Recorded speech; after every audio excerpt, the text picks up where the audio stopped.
India independent. A new nation is born.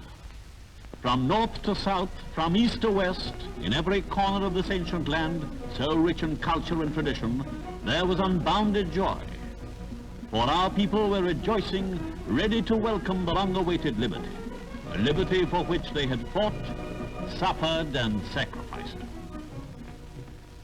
Centuries ago, when the nations of the West were living in darkness, our civilization was in flower, a civilization that has flourished for over 5,000 years. Ours is a rich inheritance.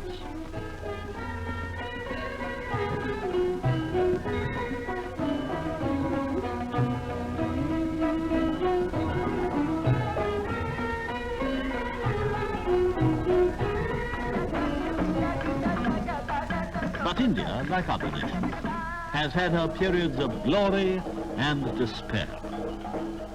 During the latter half of the 18th century, a dark shadow fell across the land. 1757. At the Battle of Plassey, a fierce struggle ensued on the plains of Bengal. On one side were ranged the armies of several rulers, corrupted by intrigue, crudely armed and lacking cohesion. On the other, the forces of the foreigner under Robert Clive, equipped with the latest weapons of destruction. The success of the British in this battle sealed the fate of India, and she became the vassal of a foreign power. As the result of her serfdom, the fingers of her potters began to lose their cunning, the skill of her artists grew less, and the workers in copper, bronze, silver and gold lost the secrets of their craftsmanship. Her Dhaka muslins, her Benares brocades, her entire trade and industry were crushed. Then came 1857, the Indian Mutiny. India strained to free herself from the foreign yoke, but again it ended in a triumph for British arms. The revolt was suppressed and the people disarmed. In the years that followed, there was much despair throughout India. But though her body was enchained, her spirit could not be broken. India waited in patience through the dark years for one who would set her free. At last he came, born in 1869.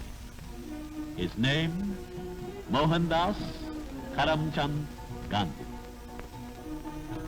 It was not long before the people recognized in him their leader, and in him were identified the oppressed masses of India.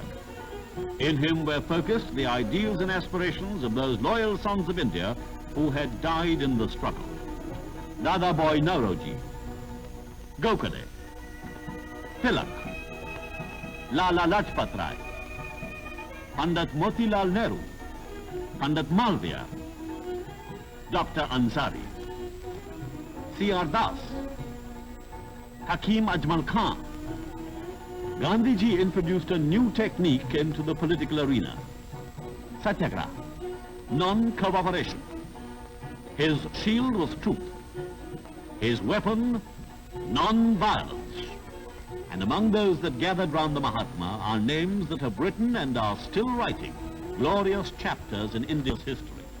Pandit Jawaharlal Nehru, Sardar Vallabhbhai Patel, Babu Rajendra Prasad, Maulana Abul Kalam Azad, Sri Raja Gopalachari, Sarojini Naidu, Kamla Devi Chattopadhyay, Jai Prakash Narayan, Pandit Jawaharlal Nehru with Abdul Ghaffar Khan, affectionately called by the people the Frontier Gandhi. Gandhiji, the apostle of peace, was also a man of action. In 1930, at the head of a vast multitude, he marched to Dandi by the sea and there exhorted his followers to make salt and thus shatter the alien government's monopoly. The rulers used force to overcome the opposition, but the faith of the people in Gandhiji never faltered. They used passive resistance and defied the law. And in the ensuing struggle, many lives were lost. And now the Second World War exploded across the earth. The whole world was embroiled in a titanic struggle between the forces of democracy and fascism.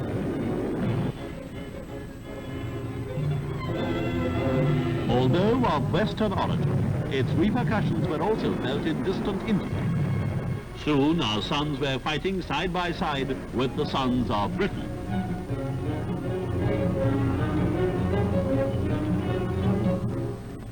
March 1942.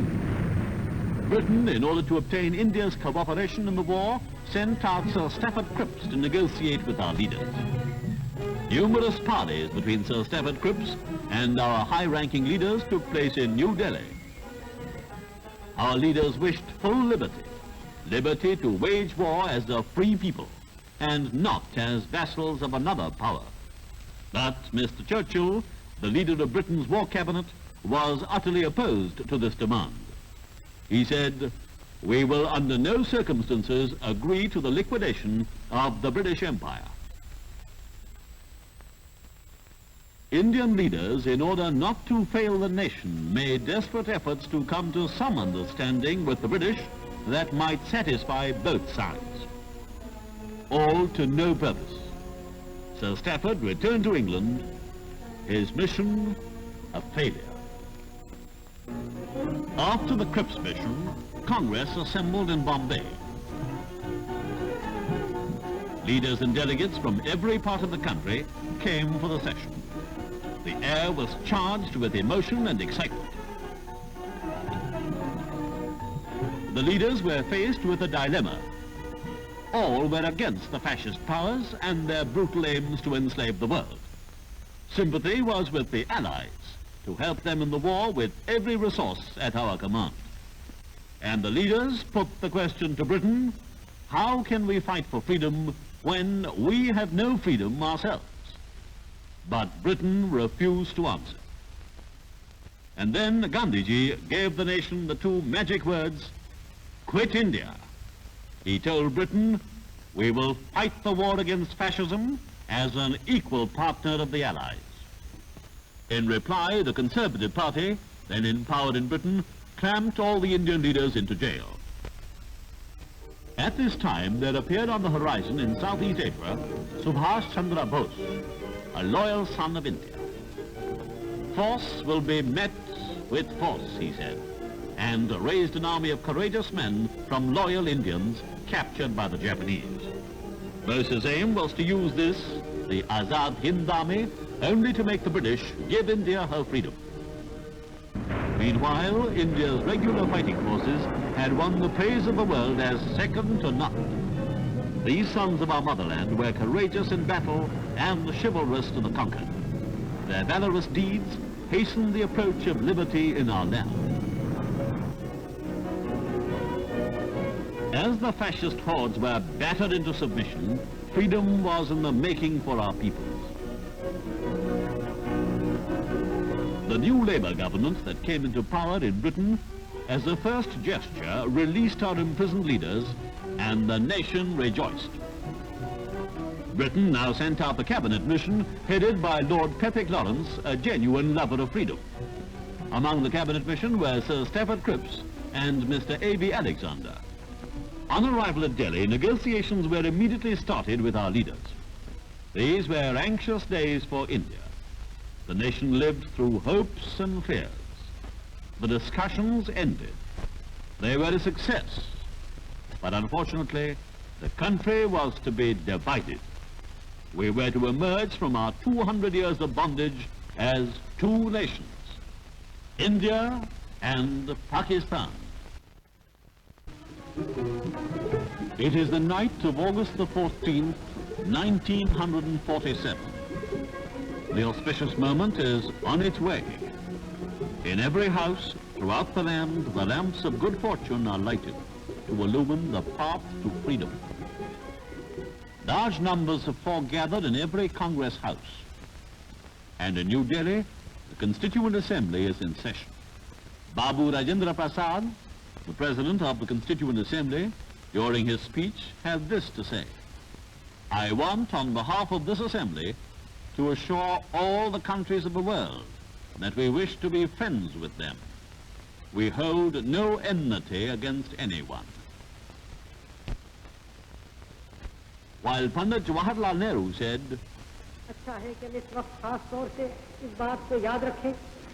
we stand on the threshold of freedom. I want to assure everyone that India is a country for all. It does not belong to any special community or religion. It belongs to all.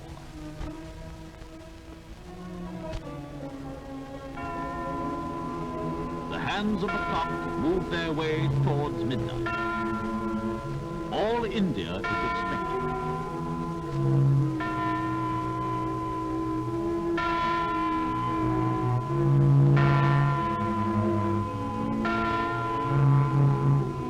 Priests throughout the country chant prayers and invoke God's blessings for the newborn nation. And the flag of India, our flag, the tricolour, is unfurled. The Constituent Assembly rises and stands in silence for 2 minutes in homage to those who gave their lives to win freedom. Jai Hind! Victory to India!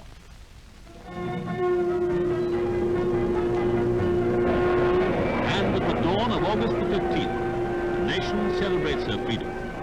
At New Delhi, vast crowds foregather in front of the Parliament buildings.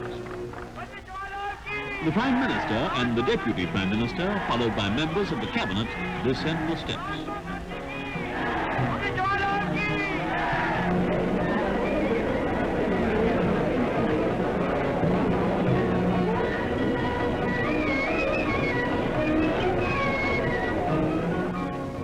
At Government House, in the historic Darbar Hall, Lord Mountbatten is sworn in as India's first Governor-General. Then the Prime Minister and members of the Cabinet are sworn in. The new Governor-General and his lady drive in state to the Constituent Assembly. At the Constituent Assembly, he speaks to the nation. I have a message from His Majesty the King to deliver to you today. This is His Majesty's message. On this historic day, when India takes her place as a free and independent dominion in the British Commonwealth of Nations, I send you all my greetings and heartfelt wishes. Freedom-loving people everywhere will wish to share in your celebrations. At this historic moment, let us not forget all that India owes to Mahatma Gandhi.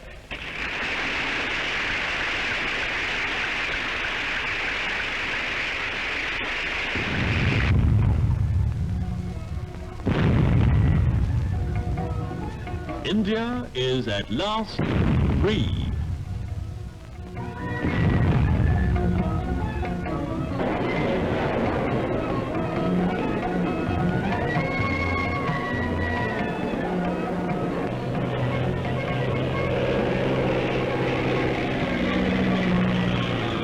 India's services were not forgotten, for they also played a prominent part in the day's rejoicings. Look at this crowd. It watches the national flag flying from the ramparts of the famous Red Fort at Delhi. In Bombay, the day celebrations commence at Gwalior Tank Maidan. It is the same story everywhere. Vast and jubilant crowds.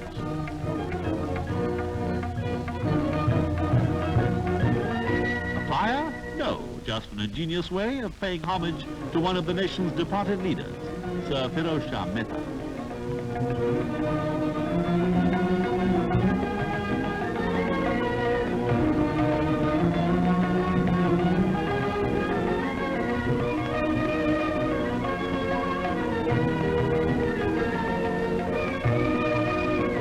Premier follows an old Indian custom. He plants a tree, a symbol of India's future prosperity. Another highlight of the day was the Freedom Procession, with young India this time in the lead. India is a secular state, and these Muslim volunteers are Indians first and last. India's womanhood, so patient in adversity and who suffered in our struggle for freedom, now march with heads held high. Stage and film stars help to entertain the crowds as they pass by. Indeed, it was a picturesque cavalcade, worthy of Bombay. In Calcutta, the largest city in India, there was jubilation, thanksgiving and celebration. Martyrs were remembered. A portrait of Subhash Chandra Bose, a worthy son of India.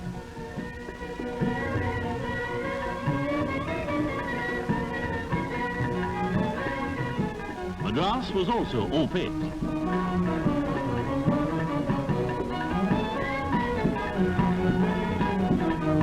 Civilians and service personnel helped to make the day a great success. Liberty and happiness marched hand in hand.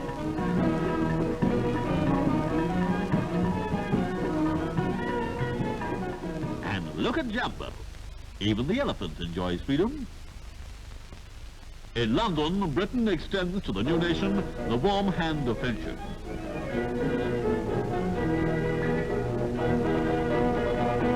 Lord Patrick Lawrence attends a ceremony in honor of Indian freedom.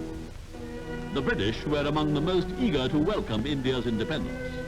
Mr. Belodi, India's High Commissioner, spoke to a distinguished gathering at India House. He said, "Today is a great day for us in India.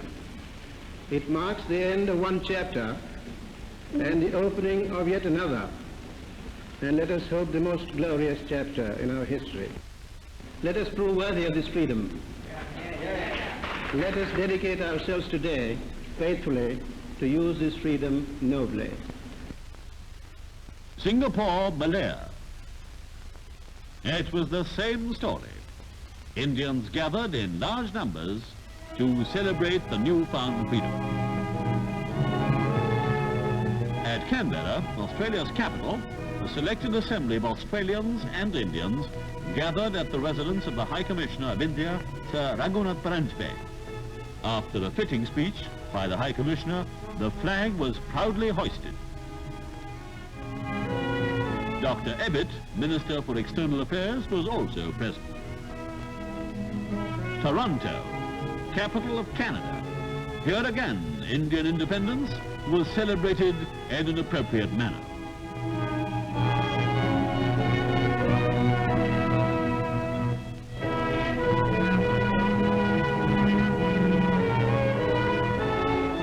And in Washington, Indian independence was warmly celebrated. Mr. Asaf Ali, India's ambassador in Washington, presided on the occasion of the flag hoisting ceremony.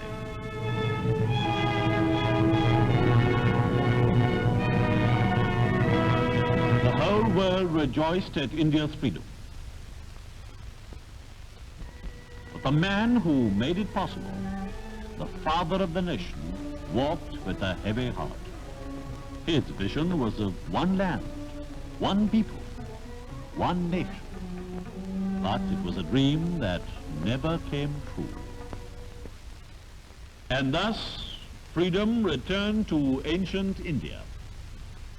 With freedom came a realization of the beauty of our land, with its picturesque hills and valleys, its snow-covered mountains, and its babbling waterfalls.